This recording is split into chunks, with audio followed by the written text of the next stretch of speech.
আমার দেখায় দাও যে আমার শরীর এই জায়গায়, আমি যাই গিয়া। রায়ের বাজার কবরস্থানে যেসব লাশ দাফন করা হয় সাধারণত কবরের সামনে কোনো নেম প্লেট অথবা পরিচয়পত্র থাকে। তবে আমাদের এই ডান পাশে যেই কবরগুলো দেখা যাচ্ছে, এই কবরের কোনো পরিচয় শনাক্ত করার কোনো নেম প্লেট বা পরিচয়পত্র এখানে নেই। এই কবরগুলো মূলত বৈষম্য বিরোধী ছাত্র আন্দোলনে নিহত এবং গুলিবিদ্ধ যেসব লাশ বেওয়ারিশভাবে বিভিন্ন মেডিকেলে গিয়েছে সেসব লাশ আঞ্জুমান মফিদুলের মাধ্যমে এই রায়ের বাজার কবরস্থানে দাফন করা হয়। তবে এসব লাশের কোনো জিডি নাম্বার বা কোনো পরিচয়পত্র কোনো কিছুই এখানে আমরা দেখতে পাচ্ছি না। বেওয়ারিশভাবে এই লাশগুলো এখানে দাফন করা হয়। এই লাশের সন্ধানে এখানে এসেছেন সোহেল নামে নিহত স্বজনের মা এবং ভাই। তারা সন্ধান চান তাদের সন্তান কোন কবরে রাখা হয়েছে।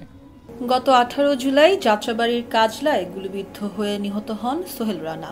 ঢাকা মেডিকেল কলেজ মর্গ থেকে 23 জুলাই মরদেহটি আঞ্জুমান মফিদুল ইসলামে হস্তান্তর করা হয়। 24 জুলাই রায়ের বাজার বুদ্ধিজীবী কবরস্থানে দাফন করা হয় সোহেলের মরদেহ।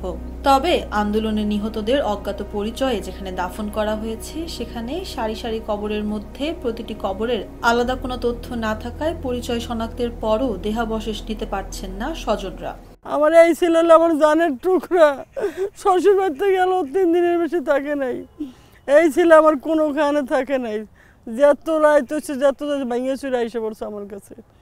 আমার এই ছিল কোনোখানে জানে। আর যেখানে গেছে গার্মেন্টসের মাল আনলো হয়ে গেছে 2,60,000 টাকার মাল কিনা মা ডাক্তার দেয়, তার তোমার চিন্তা লাগবো না, আমি তোমার আগামী সপ্তাহে মেডিকেল নিয়ে যাবো।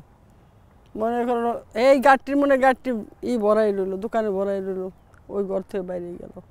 আর ফিরে আমার ছিল আমার বুকে আর আসে নাই। এই যে বুকের থেকে বাইরে গেল, আর বুকে পাইলাম না আমি, কোনো জায়গার মধ্যে পাইলাম না আমি। এখানে আমার ছেলে এত লোক এতই বেরোজভাবে বলে এখানে মারি দিয়ে দিছে। তো এটা মারি দিছে, এটাকে আমি মেনে নিতে পারি? এটা তো আমি জীবন, আমি যদি হাড্ডিগুলোও পাই, হাড্ডিগুলোও দিয়ে আমার চেক করে আমার ছেলে আমার বুকে দেখ, আমি বুকে ফিরে পাইতে চাই। আর যদি নাও পাই আমার ছেলের যারা মারছে যারাই করছে তাকে বিচার চাই আমি। আমার ছেলে হরিশ, আমার ছেলের সব আছে, আমার ছেলে আমার জানের টুকরা, আমার ছেলে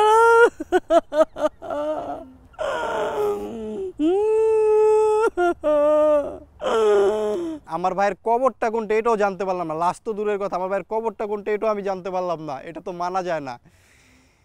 আমার মা বাবা ভাই বোন তাদের হাহাকার আমি কিভাবে সামলাবো? আমি তো আমার নিজেকে সামলাইতে পারতেছি না। এভাবে আর কতদিন চলবে জানি না।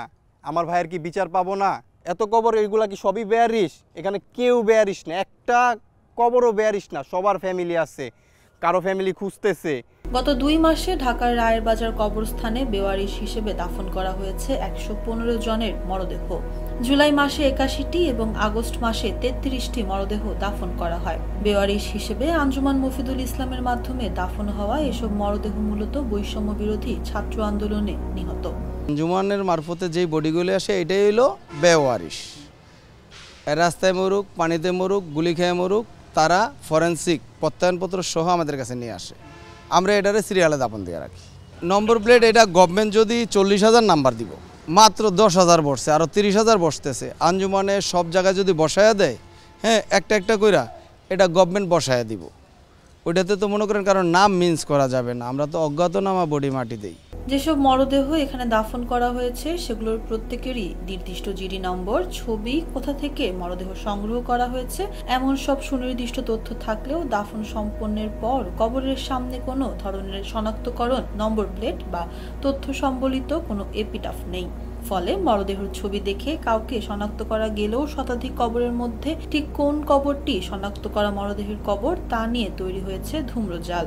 স্বজনদের অভিযোগ, যেসব লাশ এখানে বেওয়ারিশভাবে দাফন করা হয়েছে সেসব লাশের জিডি নাম্বার অথবা পরিচয়পত্র শনাক্ত করে যদি এই কবরের সামনে চিহ্নিত করা হতো তাহলে হয়তো তারা খুঁজে পেতেন তাদের সন্তানদের দেহাবশেষ। আমি